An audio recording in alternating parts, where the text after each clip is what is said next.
بولے تیرے ذکر ہمیں پیدا تو فرما دیا، ہم کیا کریں؟ اللہ فرمائے گا جس بندے نے میرا ذکر کیا ہے قیامت تک کے لیے بخشش کی دعائیں کرتے ہیں۔ خبر سبحان اللہ، میرے لیے، میمونہ بھائی کے لیے، رشتہ داروں کے لیے، سب کے لیے اللہ دعا ہے، یہ فرشتے بخشش کی دعائیں کرتے ہیں۔ تو اللہ کے ذکر سے یہ فائدہ ہوتا ہے، درود شریف پڑھیے، ایک بات کو اس بات کی اثر تو اللہ صلی اللہ علیہ وسلم۔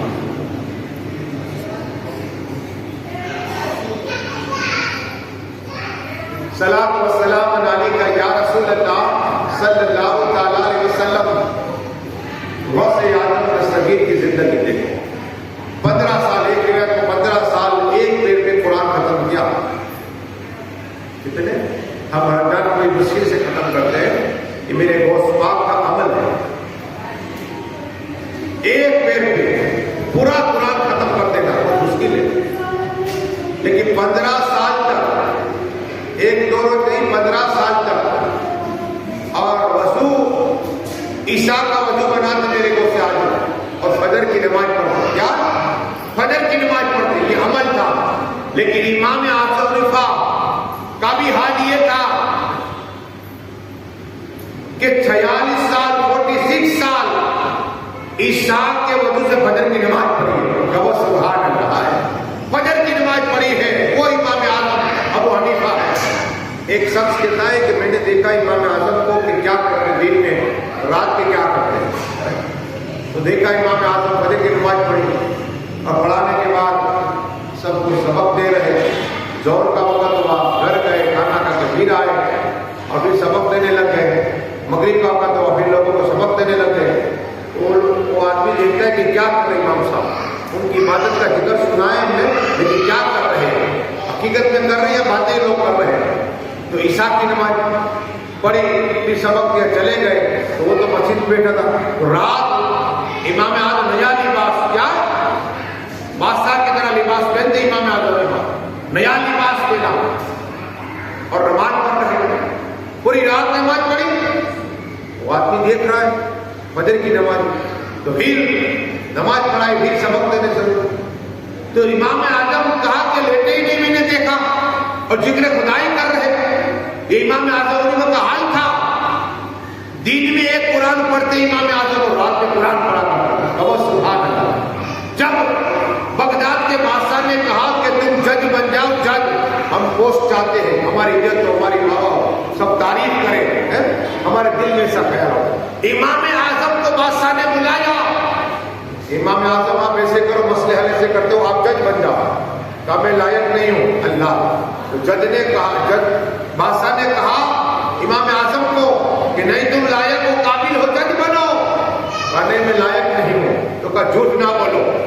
تو کہا بادشاہ صلی اللہ علیہ وسلم جھوٹ بولتا ہے وہ جج نہیں بن سکتا، اللہ بادشاہ جلال نہ ہے۔ کہا انہیں قید کر ڈالا، قید میں ڈال دیا، خدا نہیں لیا ہے، ہمنے کے لیے جگہ، کرنے کے لیے جگہ کرنے نہیں کرتے ہیں۔ امام اعظم نے بغداد کا کوفہ کا قاضی ہونا منع کر دیا، جیل گوارا کر لی، جیل میں گئے، وہاں کیا کہ سناؤ، قیدی کہتے کہ امام اعظم کو دیکھتے دن میں قرآن ختم کرا کرتے، اور ایک دو نہیں بلکہ 7,000 قرآن کو ختم کر لی۔ کہو سبحان اللہ، قرآن ختم کرتے رہے، اور ایک روایت میں 7,000 کا، 3,000 کا بھی الگ الگ روایت، لیکن ان کی زندگی میں دن رات میں روزانہ قرآن کو ختم کرا کرتے، اور رمضان میں 61 قرآن ایک تراویح ختم کر۔ یہ امام اعظم کا عمل تھا، اور یہ درود شریف اللہ صلی اللہ علیہ وسلم۔ دو باتیں انشاءاللہ سن، اس لیے کہ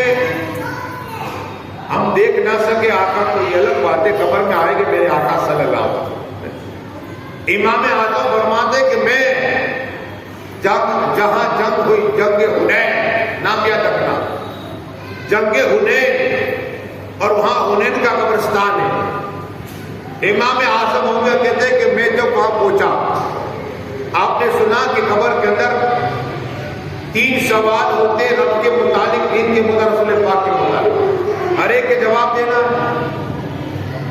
آقا آتے ہیں، ان کے متعلق سوال پوچھا جاتا ہے، حاضر یہ کون؟ لیکن امام اعظم حنیفہ کہتے ہیں کہ میں حنین کے قبرستان میں پہنچا سکتا اور بیٹھ گیا وہاں،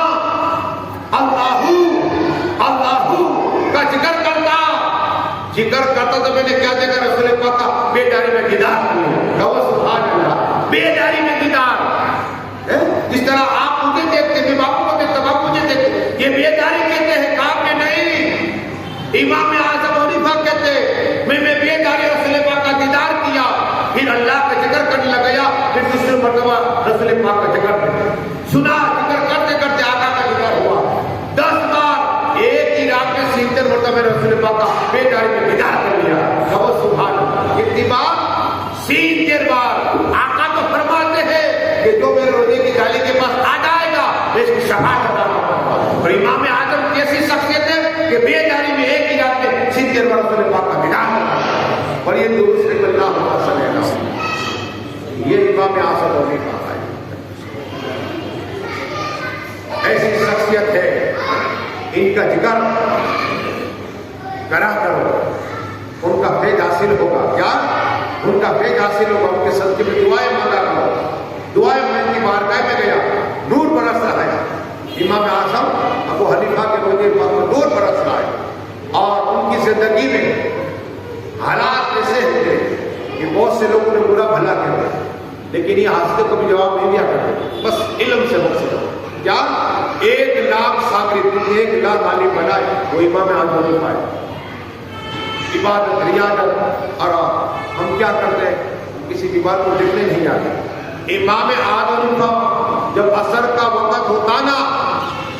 تو بیمار کو دیکھنے جاتے، کیا بیمار کو دیکھنے جاتے، بیمار کو سے کٹ جاتے،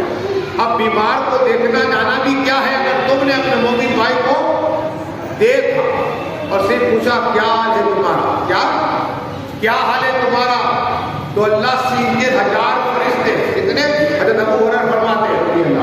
70,000 فرشتے اس آدمی کے لیے بخشش کی دعائیں کرتے رہتے ہیں، سبحان اللہ، دین کو گئے تو شام تلک 70,000 فرشتے تمہارے لیے دعا کریں گے، اور اگر رات کو کسی کو دیکھنے گئے نا تو 70,000 فرشتے پوری رات بخشش کی دعائیں کرتے رہے، یہ مومن بھائی کو دیکھنے جانا ہے، ہاں پوچھو کیا حال ہے، مدد کرو اس کی، اور مدد کرنے پر بہت کچھ ملتا ہے، درجات 70 سے درجات ہے، جو مومنوں کی، مسلمانوں کی اور لوگوں کی بھلائی کرنے سے درجات میں ہو جائے گا، درجات میں، اس میں سے ایک بات میں ضرور تو اس سے پڑھیے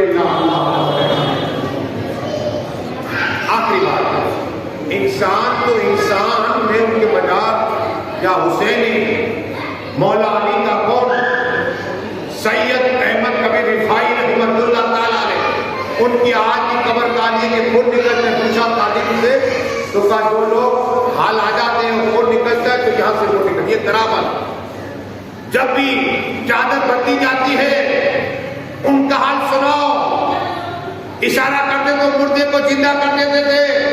وہ سید احمد رفاعی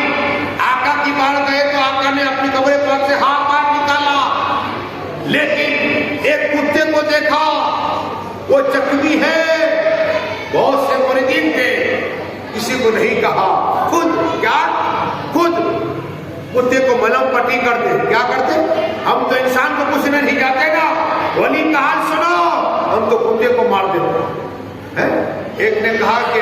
اگر کتے کی صفت آ جائے تو ولی بن جائے، آپ کہیں کہ مولانا مشتاق سمجھ کے سنو، میں اللہ والے کی بات کروں، قسم کی بات نہیں ہے، سنو گے تو کامیاب ہو جاؤ گے، عمل کرو اس کا، آپ کا یہ کیسے، کہا کہ کتا دیکھو جب مالک کے یہاں بیٹھتا ہے نا تو کبھی وہ روٹی کا ٹکڑا ڈالتا ہے اور کبھی ڈالتا ہے تو مارتے بھی چلا جاتا ہے، پھر آ جاتا ہے، پھر روٹی کا، تو اگر ہم ایسے ہو جائے، وہ اللہ جو ہمیں کھانا کھلا رہا ہے، پانی پلا رہا ہے، تندرستی عطا فرمائے، لیکن ہم نافرمانی کرتے، نماز نہیں پڑھتے، نافرمانی تو ہے، گناہ کرتے، نافرمانی تو ہے، پھر بھی کھاتے ہیں، لاہور میں ایک اللہ والے گزرے، بیٹوں نے کہا ابا حضور آپ 3 روز سے کھانا نہیں کھایا، تو کہا مجھے ڈاکٹر نے کہا کہ تمہارا آنکھ آپریشن ہوا نا، آپریشن ہوا ہے تو آپ کو سجدہ نہیں کرنا، تو انہوں نے بیٹھے نماز پڑھی، تو بھی 3 دن تک کھائے گئے، پھر بچوں نے کہا کہ ابا حضور 3 روز ہو گئے، کہا کہ وہ خدا جس کا میں روٹی کھاتا ہوں، مجھے اللہ روٹی کھلا رہا ہے اور میں نماز میں اس اللہ کو سجدہ نہیں کر سکتا، تو نہیں کھاؤں 3 روز تک، یہ اللہ والوں کی بات ہے، اللہ والوں کی بات ہے، لیکن عرض یہ کرنی ہے کہ ہم نافرمانی کو نافرمانی کرے جائیں، کوشش کرو کب وہ نکل جائے، کب وہ نکل، ایسا نہیں جوان نہیں مرتا، ہمیں جوان کو دیکھا ترکی میں نہیں دیکھا، ہزاروں آدمی شہید ہوئے، ایک آدمی جو کروڑ پتی تھا وہ کہتا ہے روزانہ لوگوں کو میں کھانا کھلاتا تھا اور آج میں خود بھی مانگ رہا ہوں، رات تلک امیر تھا، صبح آیا، صبح جلجلا ہوا، سب درک ہو گئے، دب گئے میں بچ گیا، آج روٹی نہیں میرے پاس، میں ہزاروں آدمیوں کو کھلاتا تھا، تو یہ کبھی زندگی کبھی انسان امیر ہوتا ہے گریب ہوتا ہے، اس حال میں اللہ رکھے ہمیشہ الحمدللہ اللہ کا شکر کرو، درود شریف پڑھیے اللہم صلی اللہ صلاۃ و سلام علیکہ یا رسول اللہ صلی اللہ تعالی علیہ وسلم۔ اب یہ کر رہا تھا کہ میرے غوث اعظم نصیر آپ کی بات کرتے ہیں کہ ولی کیا ولی بھی زندہ ہے، آپ اس کا نام پیر میر علی شاہ نام سنو، اور یہ غوث پاک کی اولاد ہے، پیر میر علی شاہ رحمۃ اللہ تعالی علیہ ایک خادم تھا، غریب تھا، ان کے پیر دبا، پیر کی خدمت کرو وغیرہ سب، ہاں خدمت کرو، ماں باپ خدمت کرو، ایک بار چہرہ دیکھا حج کا ثواب ہے، اگر 100 بار میں چہرہ دیکھا تو حج کا ثواب، ماں باپ کا چہرہ، عالم کا چہرہ دیکھا چہرہ عبادت کا ثواب آتا ہے، ایک فرشتہ پیدا ہر قیامت تک دعا کرے، قرآن کو دیکھو یہ بات ہے۔ اب غوث اعظم کا ذکر ہوا کہاں؟ پیر میر علی شاہ کی بات ہے، تو مرید رونے لگے، رونے کا سبب کیا ہے؟ کہ حضرت بات یہ ہے کہ میرے پاس پیسہ نہیں، بغداد جانا چاہتا، کہاں؟ بغداد شریف جانا چاہتا ہوں، تو پیر میں سے بادشاہ پیسہ نہیں ہے، بغداد شریف جانا چاہتا، ہاں تو ہم ہی بغداد والوں کو بلا لیتے ہیں، کہو سبحان اللہ، اس طرح اشارہ کیا تو غوث پاک کا نظارہ ہو گیا، کہو سبحان اللہ، دیدار ہو گیا، یہ اللہ کے ولی ہے، یہ پیر میر علی شاہ رحمۃ اللہ تعالی علیہ۔ اب انہیں نے پرندے کو مارا تو پوچھا حضرت یہ کیا ہے؟ حضرت کو پوچھا کہ یہ پستول ہے، اس پہ طاقت یہ ہے کہ پرندوں کو مار دیا، حضرت تسبیح کو مارے، بولتے پوچھا حضرت کی تسبیح کس میں دی؟ کہ غوث اعظم نے کہا، کہو سبحان اللہ، یہ تسبیح غوث پاک کی ہے؟ تو انگریز کہتا ہے دیکھو میری طاقت، تو پیر میر علی شاہ قریب گئے اور تسبیح گھماتے گھماتے پرندوں کو ٹچ کی، کفوں میں دلا پرندہ زندہ ہو گیا، کہو سبحان اللہ، کہ تیرا یہ کمال ہے، میری تسبیح یہ کمال ہے، کہو سبحان اللہ۔ بس دعائیں کہ اللہ جو کچھ میں نے پڑھا ہے میرے بولے میں کامل دعا بتا دے، بلا خاتم کو میں بخشی فرما دے، جتنے لوگ آئے بولا ان کے ایک ایک قدم کے وجہ میں ایک ایک سال کی عمر میں برکت عطا فرما دے، بلا نمبر کے گھر والوں جو کچھ کیسے قبول عطا فرما، ان کے گھر والوں کو عمر میں برکت عطا فرما، جتنے لوگ آئے بولا سبھی کو مکہ مدینہ شریف کا دیدار نصیب عطا فرما، مولا میں اولادوں کو پاکیزہ اولاد عطا فرما، قرض داروں کو قرض سے خلاص عطا فرما، یا اللہ سب کے ماں باپ کی بخششی عطا فرما، جن کے ماں باپ حیات کی عمر میں برکتیں عطا فرما، بیمار ہے تو شفائے کاملہ عطا فرما، انتقال کر چکے تو کروٹ کروٹ جنت میں درجات کو بلند عطا فرما، یا اللہ میرے ملک میں کامل